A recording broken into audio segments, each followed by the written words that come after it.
Magandang araw po sa inyo lahat. Welcome to our unique Sunday in our liturgical calendar, our Santo Niño Sunday, only in the Philippines. At meron pa yatang ibang country na they celebrate Santo Niño or Infant Jesus Sunday.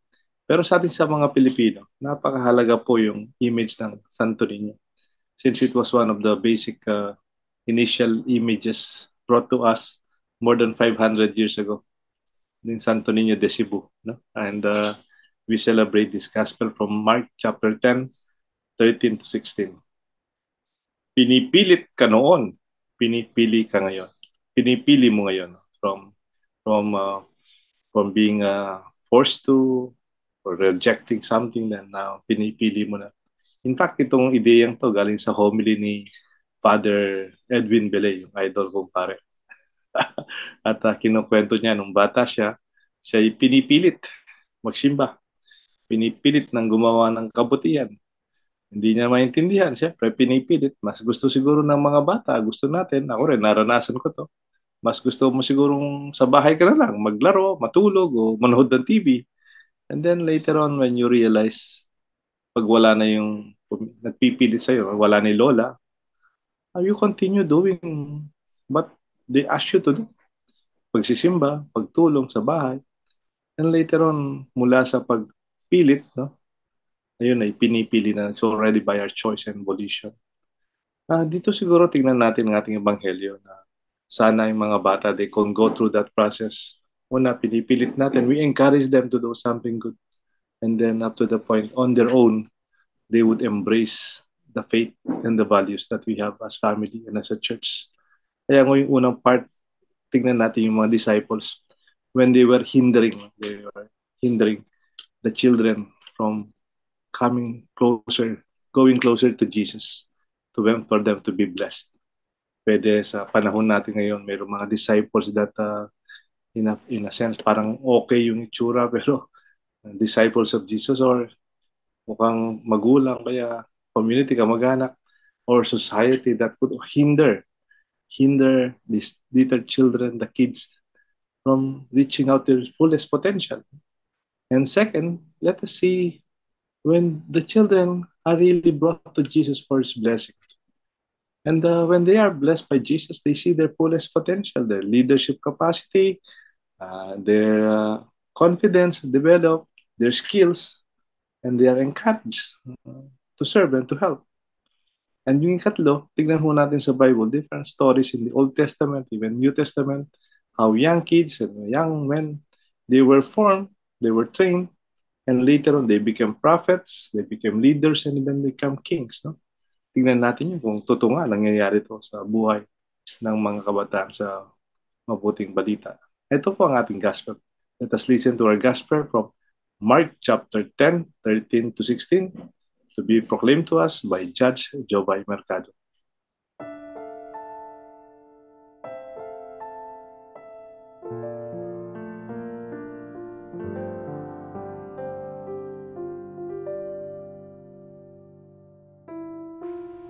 Pagbasa mula sa Ebanghelyo ayon kay San Marcos.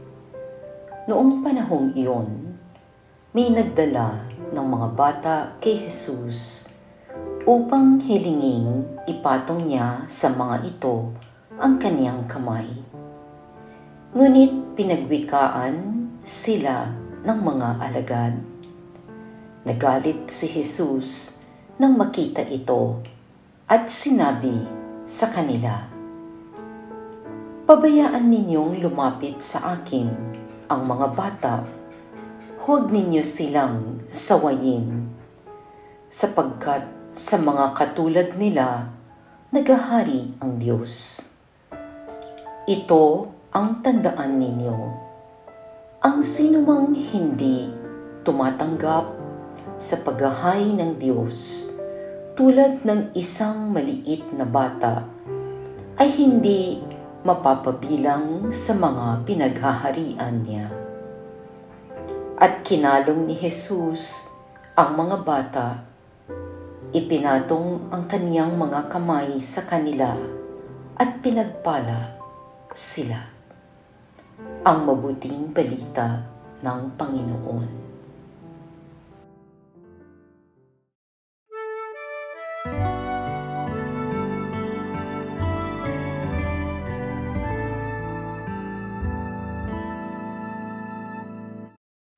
Fiesta ng Santo Niño. Magandang araw po sa inyong lahat.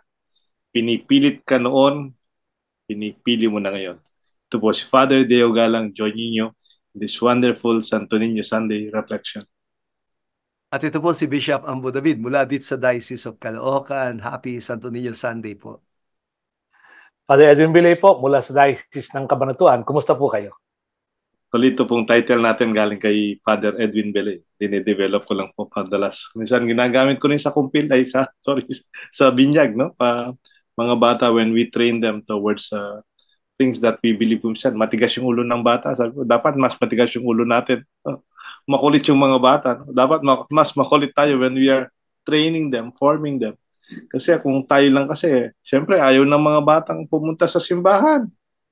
O ayaw ng mga batang mag-aral ng leksyon, naturally, o kaya tumulong sa bahay sa paghugas ng plato after midwife. We have to be patient in bringing them towards something that is living out their value. Pag wala na tayo, pinipili na nila, hindi na sila pinipilit. It's already their choice, no? They are not coerced to do something good or something of value in our society. Yung unang punto po, there are things that hinder the kids, no? And the children from celebrating the fullness of their life. Parang sa gospel, parang ginagamit ho natin from the gospel yung there are disciples, no, who are hindering or they are stopping the children from seeing their potential. And sa panahon natin ngayon, maraming karanasan ng mga batang nangyayari ito.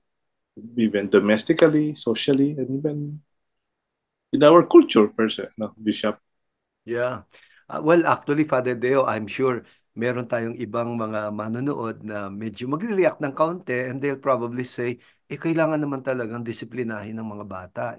Spare the rod, spoil the child. Ganon, no? Well, ando na tayo. Totoo naman, kailangan naman talaga na dinidisiplina ang mga bata o sinasaway. But don't traumatize them. Yun yung punto, no? Yun yung, I think what Jesus meant here was really about yung hindering. Tama ka, hindering them not just from coming to Jesus. Kasi yung coming to Jesus is already symbolic in itself, hindi ba? Parang to realize their potential as sons and daughters of God in Jesus Christ, no? Parang let the children come to me. Don't hinder them. And alam natin kapag ang mga bata, no, ay na-traumatize, kapag sila'y nakaranas ng experience of abuse, whether it be physical or sexual abuse, and they're not able to process it, naku, talagang may hirapan sila talaga to realize their full potentials. Minsan, what develops instead is a very strong inferiority complex or yung sobrang pagkatakot sa lipunan, no, sa ibang tao, ganun. They wouldn't know how to socialize with their fellow children. And that's very sad. Parang hindi mo hinayaan na umunlad yung pagkatao ng bata. And that's considered by Jesus as a mortal sin, ha? Isang matindi at seryosong kasalanan, no? Yeah. Yung ginagawa natin maaaring makahadlang sa mga bata para lumapit sa Diyos. Pero sa palagay ko, yung mga hindi natin ginagawa, pwede ring humadlang. Halimbawa, sasabihin ng mga bata, bakit naman po ako sisimba? Si nanay at si tatay nga po, hindi nagsisimba eh. Yung ganun po, bakit naman ako magiging honest? Nakikita ko po sa magulang ko, hindi naman sila honest. No? Yung mga nagkukulang tayo sa pagbibigay halimbawa sa mga bata ay maaaring di natin sinasadya o baka sinasadya rin, ay talagang matindi rin yung tama sa kanila dahil ala silang tutularan, ala silang susundan eh. So hinahadlangan pa rin kahit na sabihin natin, hindi ko naman sinabi na huwag niyang gawin yun. Pero it's the same, no? Yung ating halimbawa ay kulang, kaya siguro sila din kulang. Idadagdag ko pa, Father Edwin, minsan nga, pag sasabihan yung bata, huwag kang magbibisyo, masama yan. Tapos mamaya, ang bata pa yung bibili ng tandway para sa ama niya o sa kanya kung magpapabili ng sigarilyo, di ba? Parang, Oo. ang tawag dyan parang a kind of dissonance, no? Parang may inconsistency, no? Ano ba Mhm. talaga ang tama? Parang litong-lito na yung bata. On the one hand, Mhm. you say hindi tama, pero ginagawa ninyo. Yeah. Kahit sa Mhm. sugal, kuminsan, di ba, sila yung, Yes. sila yung may sugal sa bahay.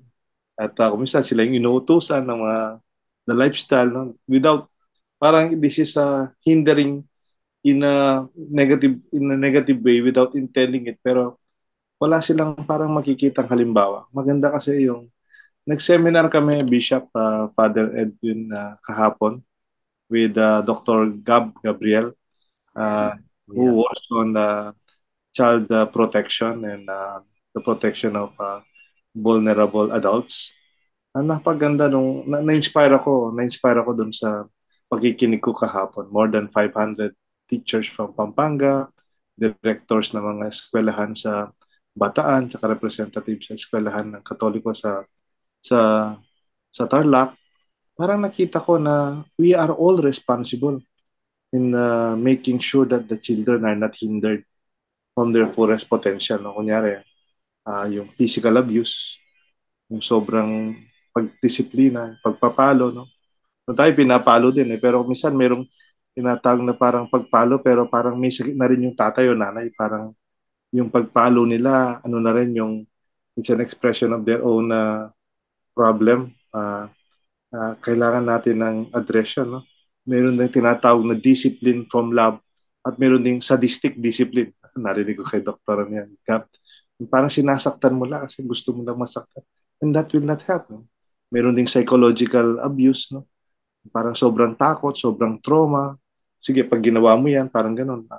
Takot yung mga bata. Mananahimik. They would not dare to do anything beyond what their parents are doing. And then even meron pang mga physical sexual abuse, uh, indecent touching, and even ngayon yung bago yung cyberbullying, no? Yes. Ang pinagtulong-tulungan ka, yatak ka sa, kunyari, nagpa-picture ka, mataba ka, kaya minsan, hindi maganda yung tsura ka, titirahan ka. And sometimes, these are also abuses. Even ngayon, ang Pilipinas, ginagamit din parang hub ng mga cyber abuse sa mga bata, no? And maraming kasong ganyan. Kailangan the school, the community, the church, mga barangay, pagkakapit-bahay, dapat tayong miron. Yung miron na dapat na part of the protection of the community, of the child. No? Dapat the child, sabi nga, sa Africa, di ba may kasabihan, it takes a village to raise a good child. Yeah. Alam mo, Father Deo, I'm happy to hear na naunahan niyo pa kami sa CBCP, ha?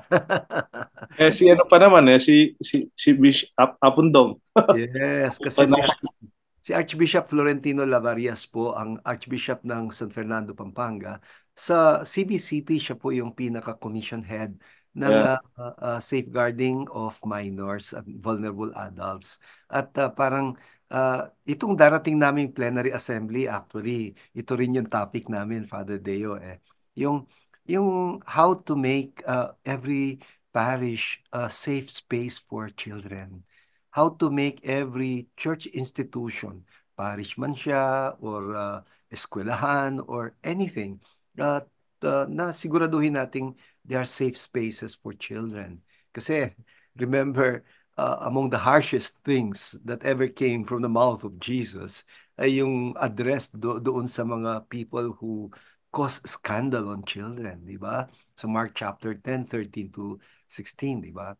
Yung sabi niya, it's better for those people, sabi niya, who cause scandal on the little ones to tie a millstone around their neck and throw themselves into the sea.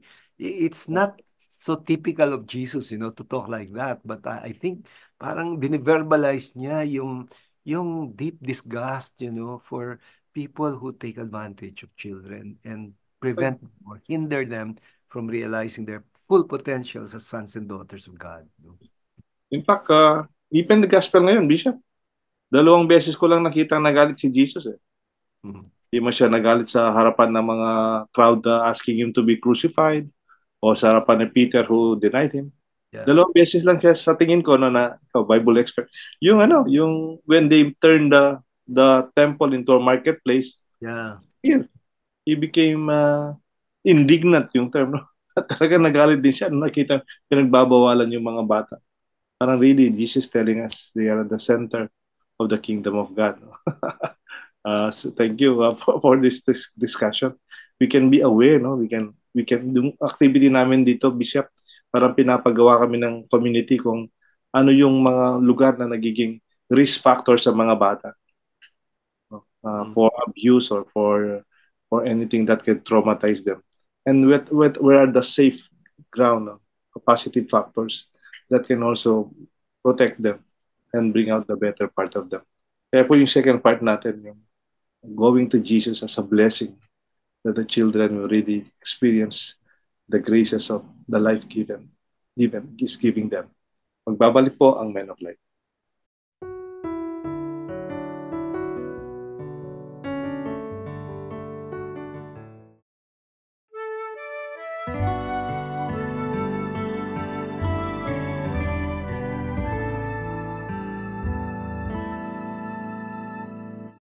Fiesta ng Santo Niño sa Pilipinas at masaya po tayong pagdiriwang na one of the earliest images of our faith more than 500 years ago is the image of the Santo Niño. Kaya po, yung sentro ng celebration, nasa Cebu din po, no, yung ating pagdiriwang. Not only today, but even historically.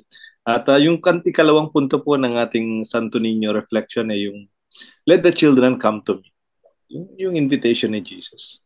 And we discussed in the first part the factors that could hinder that coming to Jesus, the disciple experience of hindering or rebuking the children coming to Jesus.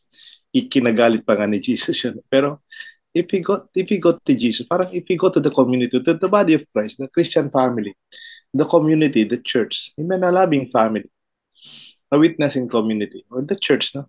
Kikita natin talaga the blessing will come in different ways. Eh. Hindi lang yung blessing na parang blessing. No? Pero makita mo, ako mismo sa young boy, lumaki ako sa simbahan. Parang I was very young when I was encouraged to lead the rosary. Biro maglilid ka ng rosary sa malaking eskwelahan. Ilang more than 1,000 mayroon kang microphone, naglilid ka ng rosary. Grade 3. Parang nakaka-encourage, di ba? And then later on, naging altar boy ka, maharap ka sa mga tao, maging leader ka ng altars. Tapos magkakatikista ka, high school. You'll be exposed to share your faith in public schools. Pa-choir-choir pa kami. We were singing, playing the guitar. Parang as a young boy, even with our classmates, we were growing our talents. We were growing our confidence. Even our skills, leadership. Di ba leadership skill po yung public speaking, yung magbabasa ka sa harap, mag-organize ka ng meeting o kaya outing, o kaya yung you deal with other organizations and other groups. You receive other delegates from other communities. You are exposed in other parishes, and these are wonderful blessings that children would experience. Yes. Yeah. Alam mo, Father Deo, ako, no, palagay ko, one of the reasons kung bakit lumaki akong medyo malakas ang loob, at yung hindi takot makipag-socialize or mag-reach out, dahil hindi ako lumaki sa isang ambiance sa pamilya na nagsasabing, huwag kang sasabat-sabat sa usapang matatanda. Hindi ba? That's usually part of our culture. And we know what that means, no? Yung wag sasabat sa usapang matatanda. But I grew up in a family where we were encouraged to talk to our elders. Yung hindi porke bata ka, wala kang karapatang magsalita. Mm. And I remember yung isa sa naging part ng kultura ng aming pamilya is storytelling eh. Kasi nga wala pa namang entertainment talaga noon, walang social media, walang television, yung ganon. And siguro yung meron lang yung radio programs, no? Tapos makikinig kami sa mga kwento ni Lola Basyang or Gabi ng Lagim, mga ganyan. And then pag pinatay na yung radyo, kami-kami na yung magkukwento. And then we will take turns na magkwento and our father will say, oh, yeah, Ambo, anong kwento mo? Yung ganun, ma. And I realized looking back na napaka-empowering nun para sa bata na at such a young age, you're being listened to. At such a young age, binibigyan ka ng opportunity na i-express mo ang sarili mo. Hindi man nakakaawa yung mga bata na kapag minsan pag tinanong mo magtatago siya, yung ganon o magkakanda utal-utal. Kasi hindi siya sinanay eh. Parang I don't count and then suddenly you make me talk. Parang ganon. And hindi yun pleasant na experience sa mga bata, no? Let the children come and make them part of your community. Sa akin, very significant yung pagkatapos nung let them come, yung 3 kilos ni Jesus. Una, niyakap sila, tapos kinandong, tapos binasbasan. Very, very ano sa akin yun. Siguro yung nauna niyong sinabi na pagbibigay ng tiwala, pagbibigay ng safe environment, parang yun ang ginawa ni Jesus doon sa mga bata eh, no? Kasi yung yakap, ibig sabihin nun, mahal kita o safe ka dito, o kandong, ibig sabihin, I will carry your weight, no? Sagot kita, ganun. Tapos siyempre yung basbas o pagpapala, no? Lahat ng ito para sa akin ay parang sinasabi ngayong pista ni Santo Niño, yan din ang gawin nyo sa mga bata, no? Yan ang parang sento sa akin ng mensahe ng Ebanghelyong ito. Yeah. Christmas party kami noon eh. December 29 yung Christmas party namin eh. Paskong Kapampangan.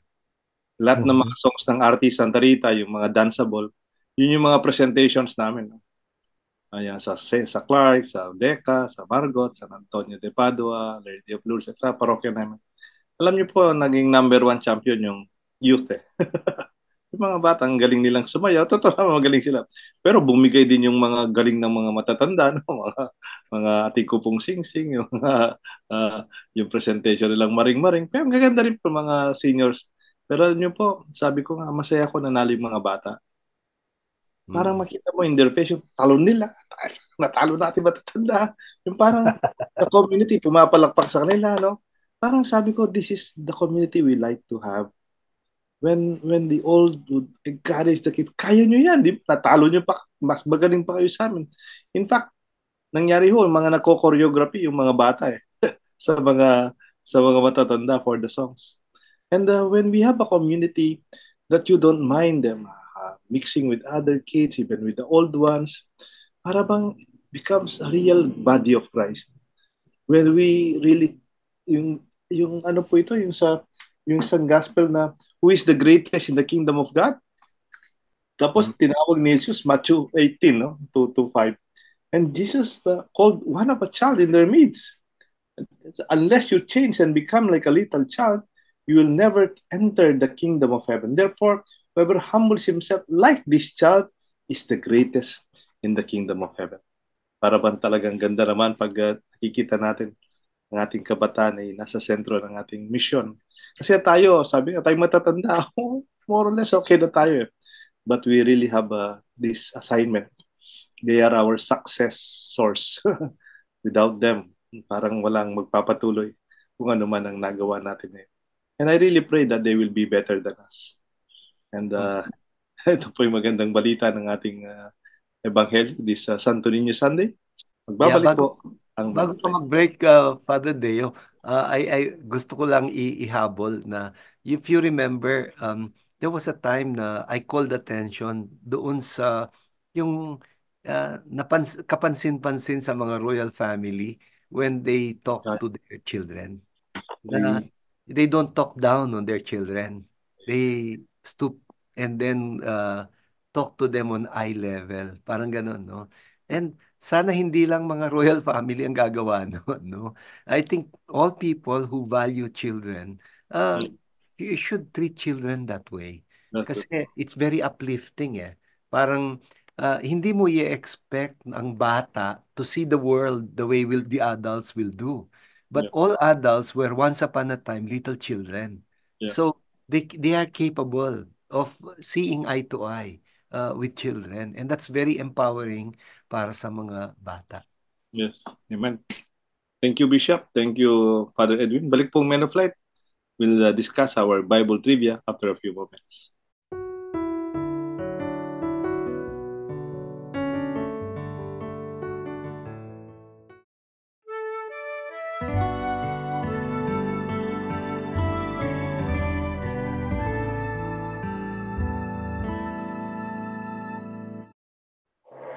For staying with us, nasa third part po natin ng ating Santo Niño Sunday Reflection ng Men of Light ang ating discussion. This time we will see some stories of young people who were trained or were formed in their youth. And later on, they became prophets, they became kings and leaders and witnesses to our faith. No? In fact, singit ko lang yung karanasan ko sa parokya ko, Bishop. No? Yung training the kids. Meron kaming Sunday school dito sa St. Joseph, sa Clark, sa Holy Cross, sa mga barangay namin, San Antonio and Our Lady of Lourdes. Ano po yung meron silang Sunday school? Pero yung nagtuturo, kabataan. Senior high school, junior college, mga bagong graduate ng college. Pero yung nagpiprepare ng materials, mga professional teachers at saka principals. And I'm very happy. Kala mo tinutulungan yung mga bata na yung age of 4 to 14 yung under sa Sunday school. Pero tinitingnan ko talaga yung mga bata, very proud sila. Sila yung nag-guide sa mga younger elementary grade school students. Sila yung nagtuturo, sila yung nagpiprepare, sila yung nagtuturo. Para bang the responsibility and creativity at saka energy. Talagang I'm very happy to see both sides of growth, no, from the kids at the same time from the youth, no, yung mga nagiging teachers. Ituloy ho natin sorry, ang ating kwentuhan dito po sa mga Bible stories on realities of they were formed, and later on they became outstanding leaders of our faith. Father Edwin, baka gusto mong mag-umpisa. Yung first reading natin last Sunday, it's about Eli and Samuel, no? At si Samuel ay napakabata pa noon, pero sinasama na siya ni Eli sa templo. At sabi nga ni Bishop Ambo, napakaswerte nitong batang ito kasi andun siya sa gitna ng pinakabanal, pinakasagradong lugar sa templo, yung nasaan yung Holy of Holies, no? At ibig sabihin, itong bata ay may kakayahan na ika nga ay makausap ang Diyos. Kaya nga ang bilin sa kanya pagkatapos ng 3 beses na nadidinig niyang may tumatawag sa kanya ay yun nga, "Speak Lord, your servant is listening." Yun ang ibinilin niya ni Eli kay Samuel, no? Sapagkat ang gustong kausapin na ng Diyos itong batang Samuel na ito. So, doon pa lang ay mawawatasan na natin na ang Diyos pwede talagang ika nga ay lumapit sa mga bata at ang bata ay pwedeng lumapit sa Diyos. Actually, Father Edwin, parang ganun din yung aking personal experience. Di ba nakwento ko noon, Father Deo, yung nung sabihin ng katikista namin to find out if Jesus is in the tabernacle, tingnan namin kung nakailaw yung vigil lamp. Tapos tuloy inaraw-araw ko ang pagdaan sa simbahan to check kung nakailaw yung vigil lamp. At masayang-masaya ako pag nakita ko nakasindi yung vigil lamp kasi andun si Jesus. Nag-hello lang ko. Hindi ko pa alam ang sasabihin ko, pero parang meron nang na-develop na relationship, no? Ako naman ang nasa isip ko, Father Deo, yung si John the Baptist and Jesus. And it takes a little reading between the lines para makuha natin yung full potentials nitong yung how both John and Jesus were started really young, no? Kasi meron tayo talagang reading about the finding of Jesus in the temple, di ba? And he was 12 years old. And nawala siya, hinanap siya, after 3 days natagpuan siya, nasa loob ng templo, And he was discussing daw with the teachers in Jerusalem, no? Ako, doing some reading between the lines, I have a feeling na mayroong partner in crime si Jesus doon na naging kabarkada niya si John. And that si Jesus, nainggan niya siyang mabuti doon sa pinag-aaralan na salita ng Diyos, itong kanyang pinsan na si John, because anak siya ng pare. And he must have been trained in the best rabbinical schools. Kaya minabuti niya one day to just stay behind para mas marami siyang matutunan. No? Itong dynamics na to, you have to get it by reading between the lines. Kay Luke's Gospel. Thank you, Bishop. Talagang hindi tama yata yung Lost in the Temple. Kasi by choice siyang nagpaiwan. Oo nga. Ako naman po yung a very young shepherd, David. No? And from his experience as a shepherd, uh, parang naging formation experience niya yung nasa Samuel din 1 Samuel 17:34 to 37. Sabi ni David later on, a shepherd, a young shepherd who used his experience and skill in shepherding as a formation of him being the king of Israel. Sabi ni David, I've been a shepherd tending sheep from my father. Whenever a lion or a bear come and took a lamb from the flock, I'll go after it, knock it down, and rescue the lamb. If it turned on me, I'll grab it to the throat and writhing its neck and kill it. Parang pinapakita niya yung I am here to protect my people. And that shepherding experience and concern for the sheep. And wonderful image that when you are with your king, you feel protected. And maybe even the image of John in the gospel part, when Jesus is seen as a good shepherd, maybe it's also pattern in this image of David as a king, shepherd. And sa atin naman, sa New Testament, Jesus, I am the good shepherd. Because when David was young, he was also trained in his own experience of caring and leading his flock. Ito po yung mga reflections natin for Men of Light for the Bible study. Baka kayo, meron pa po yung ibang images ng mga personalities sa Old Testament and New Testament. They were so trained that up to the point the grace of God and the blessings was upon them when they fully matured to become leaders, kings, and prophets and servants of our church. Magbabalik po Men of Light for the last part of our Men of Light. We will read our Facebook messages and feedbacks and simple summary and assignment and the prayer and blessing of Father Edwin Berry.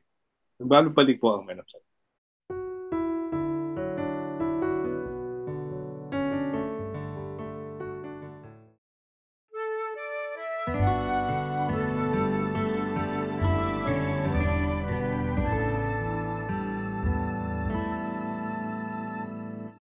We are at the last part of our Santo Niño episode this 2024.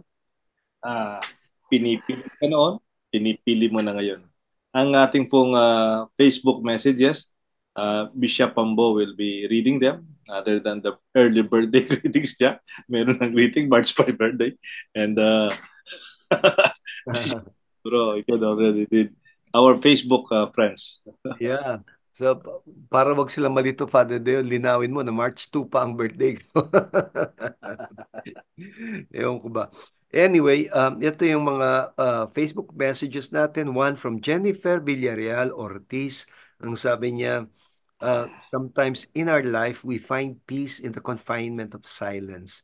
A blessed day po, Bishop Ambo, Father Deo, and Attorney Bong. Well, ang next ay galing kay Archie P. Inlong. Sabi niya, thank you for posting this. I needed to hear this today. Oh, it's nice to hear that. Tapos si Maria Lydia Gomez, ang sabi niya, I can truly relate much with your reflection. Thanks very much for your reflection and prayer. At si Malu B. Serrano, we are not always strong and capable. We sometimes need a help from others and a guidance from our God. Thanks a lot for that nice reflection, more power. And finally, si George Magtibay, sabi niya, thank you for the inspiring reflection for today. The friends of the paralytic were bold and daring in carrying their paralyzed friend in a hammock, uh, tearing up part of the house's roof to lower down their friend and put him just in front of Jesus where he was teaching. The Lord displayed an attitude of boldness and daring when, in front of unbelieving scribes and Pharisees, he first forgave the paralytic's sins, something which only God can do according to them, and then made him walk, sabi niya. Sabi niya, let's continue to break roof tiles to bring people to Jesus who need physical, spiritual, or emotional healing. God bless you and the Men of Light family. Bless. Okay. That's it. Last pa na yun, nag-umpisa yung raise the roof. Raise the roof. The creativity of those who are helping the paralyzed man. Ang ating pong mga Facebook messages kay Fidel, and sabi niya, amazing, wow, you are men of light. Every word said is enlightening. Thank you, men of light. May God bless you. Si Luke, sabi naman, thank you, men of light. Please bless us all with your wisdom as we journey in our Catholic faith. And with this year of prayer, may we all take prayer as our breath. Everyone needs a half an hour of prayer a day, except when we are busy, then we need 1 hour. That's from St. Francis de Sales. And then happy feast day, Sister Marine OSB from the Benedictine Sisters. And then Bishop Ambo, Happy New Year. Salamat po sa inyo at sa lahat sa Diyos, sa lahat ng message nyo by Nenita. Messages and greetings. Ang ating po mga may birthday celebrant na mga pare from the Archdiocese of Pampanga, our host diocese ng ating Men of Light. Dalawa pong pareng may birthday, January 24, si Father Benjamin Espiritu. The third, siya nasa sa Guagua. And then Father Jason Canlas, nakasign po siya sa Minalin, January 26. Happy birthday, Father Benji and Father Jason. Mga kaibigan ho ng Men of Light, happy birthday. Tamtam Lising, January 21, January 22. Ate Rose Rosario Baby Coronel. Also, December 24, kaklase ko po si Archie Reyes. Natrabaho po siya ngayon sa CDC sa Clark. Also, January 25, birthday po ni Lisa Canlas and Ari Tanglao. January 26, birthday po ni Dr. Nat Soliman and Jojo Villanueva of St. Jude. And then January 27, aking ninang Annette Flores Balgan. We pray for her, good health, and masaya po kami na she's well and healed in the process of healing talaga. And then, ating po mga kaibigan na nagwe-wedding anniversary, magkakasama January 21, wedding anniversary in Kong Rick kay Nati Mercy Montes, Kuya Remy and Carol Pangan. Get well soon, Kong Remy, panalangin da ka. And then, Engineer Rene and Wilna Ronquillo. Happy anniversary po sa inyo. At 50th Golden Wedding ni Engineer Amor and Violi Espiritu of St. Jude. Ang kaibigan ho natin na pumanaw, our friends of of our Men of Light, death anniversary po ni Seferino, Tatang Par, Pamintuan, January 21, dasan natin kalaluan ni Jack Sembrano, Franklin Leasing, and Babes Gopez, January 23, January 24 si Jack at Franklin. Bishop, ito po yung ating mga birthday celebrants, ang ating mga greetings. Simpleng assignment lang po. Ang ating summary, of course, we pray that we avoid the hindering factors in our time, like the disciples, they were hindering them, the children, from coming to Jesus, to opportunities of blessing. And when we see this, sometimes when we abuse children, when we instill too much fear, when we don't have time to think of their situation, and our community is not matured enough to protect the needs of the young. Kung meron pong senior citizen, marami pong mga program sa mga senior citizen, may discount pa yung senior citizen. I think also the children must also have a lot of consideration in our time, especially these times. Meron pa pong different threats to their well-being and in their growth potentials. And then kalawa, we know that like Jesus, when they are blessed, they are giving the opportunity to see their gift, the fullness of their graces, to become leaders, also to become servants of our community. In our church, sana they will be a future better than us, itong mga bata. Ang ating pong assignment, can we create an atmosphere in our parish, in our community, sa mga kapitbahay, in our school, among neighbors, a community that is conducive for the growth of healthy kids, not only physically, but even in terms of their safety, even in terms of their psychological protection, opportunities be given. Tayong matatanda na sa simbahan, bigyan na natin opportunity mga bata. Sila naman yung magbasa sa readings, sila naman yung mag-serve sa simbahan. Let us give them opportunity to see and grow their talents and gifts. Ito po yung assignment natin sa Men of Light. And po si Father Edwin Belay will lead us in our prayer and he will bless us. Father Edwin. Muli po ating ilagay ang ating mga sarili sa piling ng Diyos. Sa ngalan ng Ama at ng Anak at ng Espiritu Santo. Amen. Lord, pista mo na naman bilang batang Jesus. Minsan nakakalito na. Katatapos lang ng Pasko kung saan ikaw ay sanggol at bigla ka na lang bininyagan bilang 30 years old. Nagpasa ng krus, 33. Ngayon, balik ka na naman sa pagiging 12 anyos.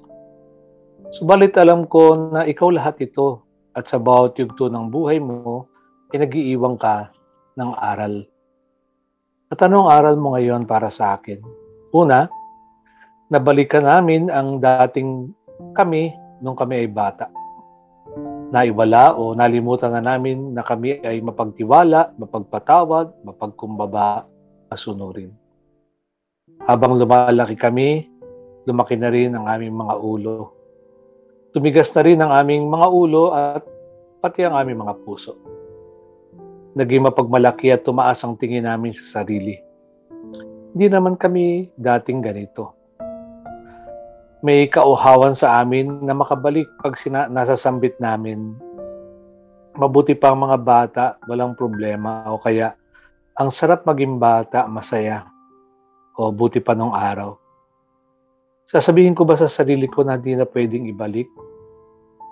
Mahirap, pero pwedeng ibalik. Pwedeng tingnan ko ang mga nalimutan ko at tuntunin pabalik ang dating mga magandang katangian ko na iwinaksi ko na kasi nasaktan, nadala o naloko ako. Hindi ako makakabalik sa dati kasi nga baka abusuhin lang ako. Kaya nakataas sa mga depensa ko sa kapwa-tao. Better be safe than sorry. Lalo na sa panahon ngayon. Pero sana po, pilitin at piliin ko pa rin na maging mabuti kahit mahirap. Pangalawa, nasikapin naming hubugin, protektahan at ilapit sa iyo ang aming mga bata. Ang paanyaya ay di lamang matulad sa mga bata, kundi matulad sa batang Jesus. Matulad ang aming mga bata sa iyo, palakihin namin sila sa karunungan at kaluguran. Palibutan namin sila ng pagmamahal para hindi sila magkulang dito. Bigyan namin sila ng mga bagwis na matibay para makalipad. Bigyan ng mga paang matatag at pusong mapagmahal. We should prepare them for the road, not prepare the road for them. 3 po ang kilos mong ginawa sa mga bata na paanyaya mo rin sa amin para tularan. Yakapin, kandungin at pagpalain. Yakapin, kailangan maramdaman ng mga bata na sila'y mahal. Hindi sana sila minumura.